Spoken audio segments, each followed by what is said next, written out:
Ladies and gentlemen, welcome to our Kubota L4240.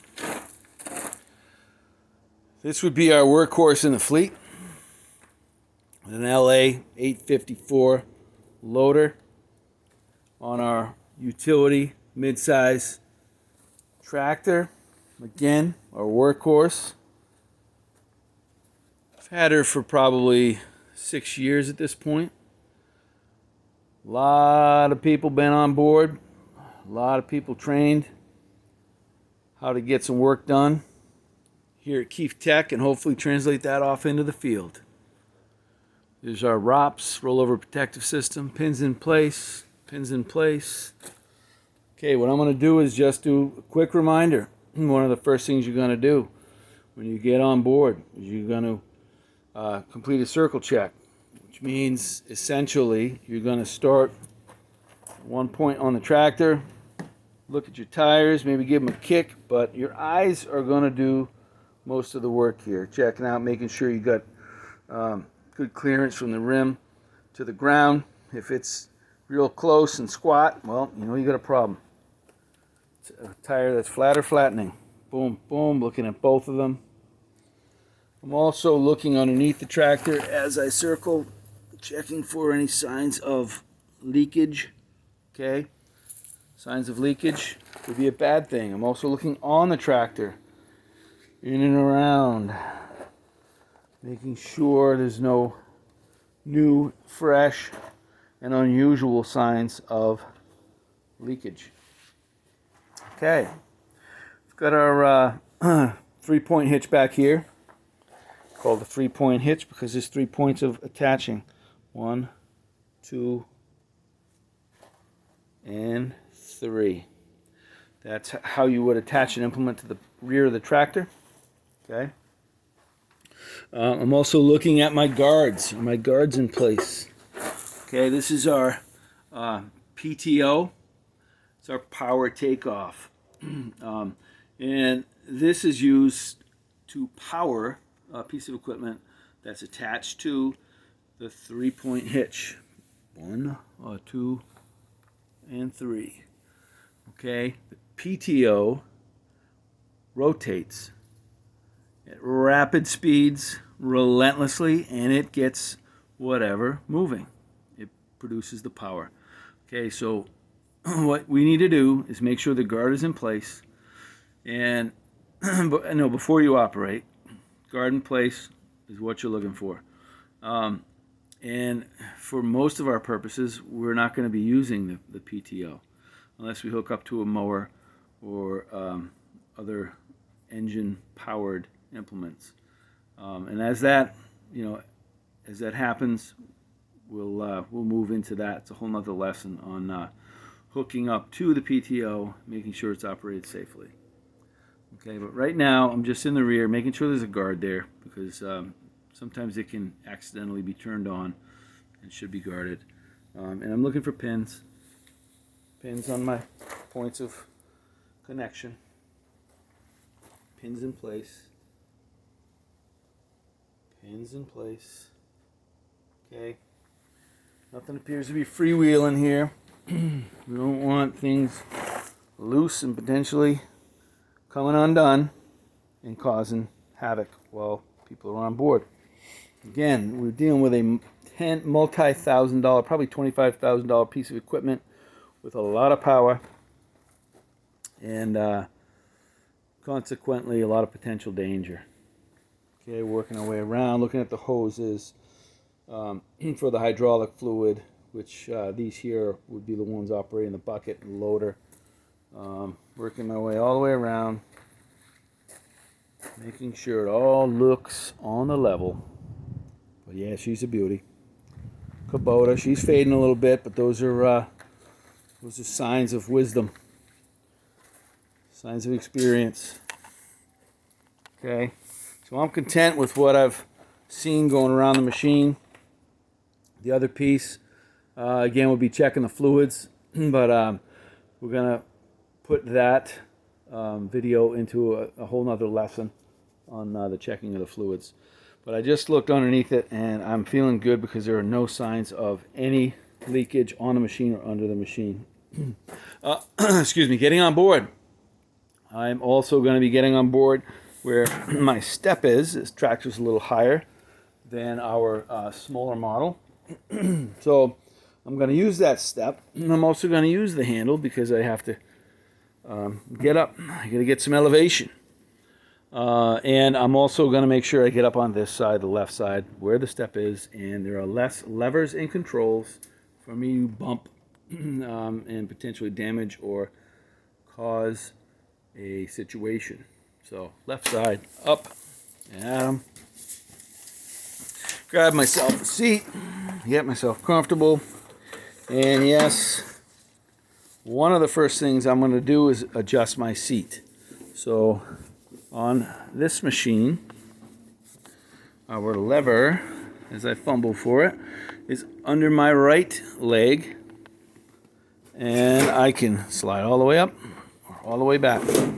I need to have full access to all pedals and controls. Okay, seat belts next. Must be clicked and secured.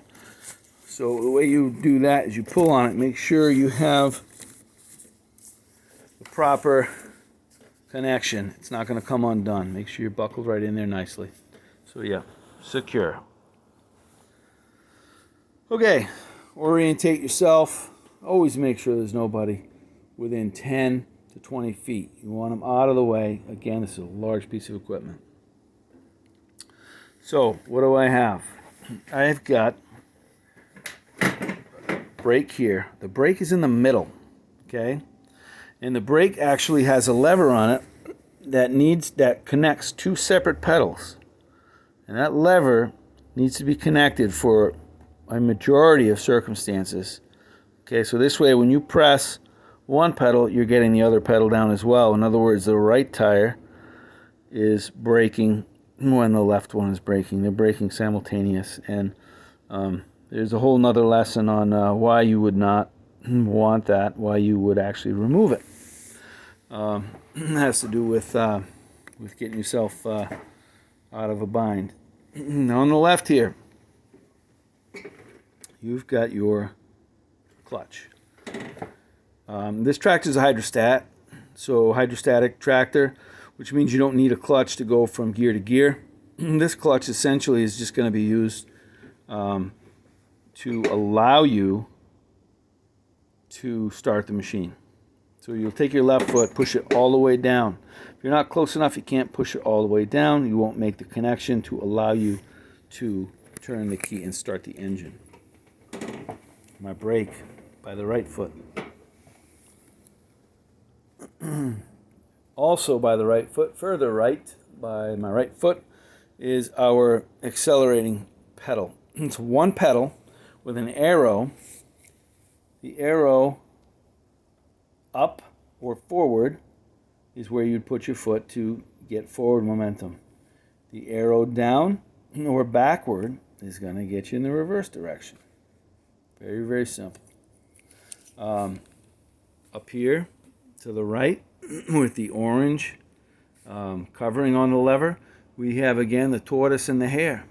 The tortoise is what we most usually find ourselves operating in, more of a slower speed, because slower tends to translate into better safety.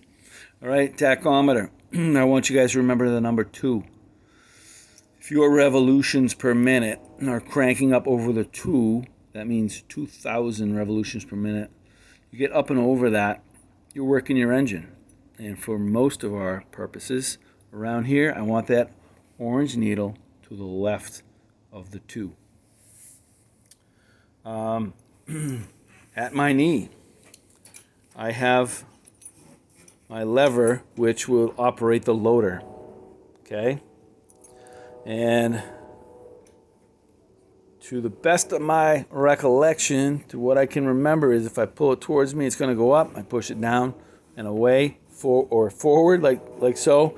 It's going to make the bucket go down. Down, up. Okay? Right here, also to my right, is my 3-point hitch.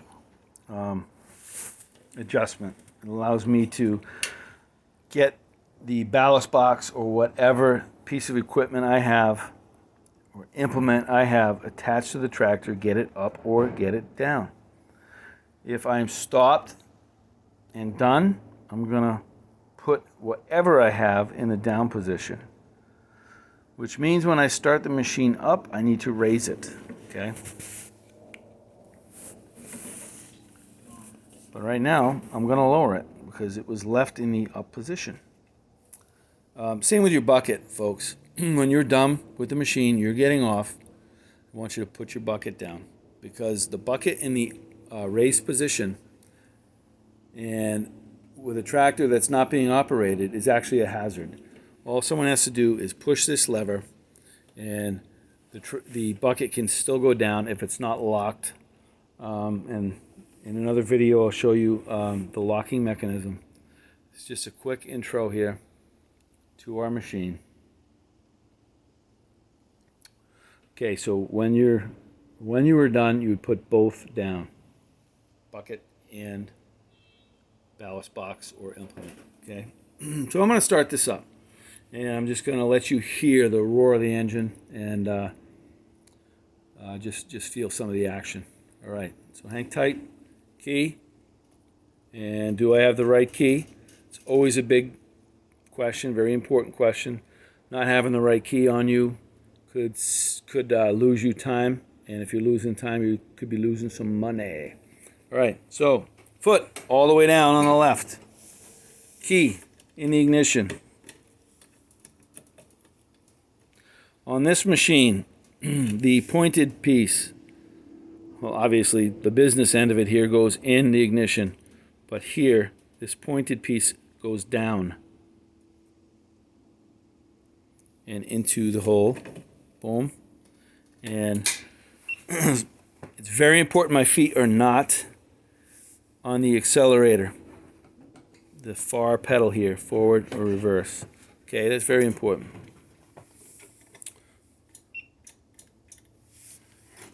All right, doesn't want to operate right now because we have a situation. Our pedal, our accelerating pedal, is very temperamental. There's a spring that's missing. With this missing spring, that it will be repaired when you run it, the machine doesn't know whether it's in forward or reverse. So let's see if I can finagle it so you can at least hear the roar of this machine.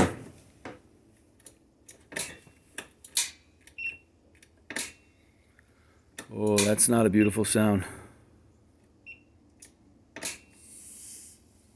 All right, look around here. I always ask myself if I'm missing something,